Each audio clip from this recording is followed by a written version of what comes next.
In this program, you will learn how to add two values with the help of data types. So basically, what are data types? Data types are basically a type of data you wanted to enter in your system or in memory. So there are different types of data types in Python. Basically, we learn integers. Integers are whole numbers, positive numbers. Then we have float. Float means that you will enter values in decimal points. String, in simple terms, strings you want to add a sequence of character, words or sentences. Then we have boolean form, which returns true and false option or answers. So if you want to make your program more functional, that your computer asks you to enter any value, so it will generate the output on the basis of users input.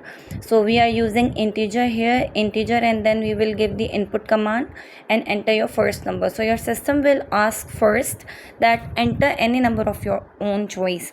Then again it will ask you to enter another number of your own choice, and then we will create another variable to sum these two variables and show you the output on your screens. So make sure to practice this on your computers to learn how to create calculator in Python language. So start with simple program and then go ahead. Do like and subscribe this channel if you want to learn more.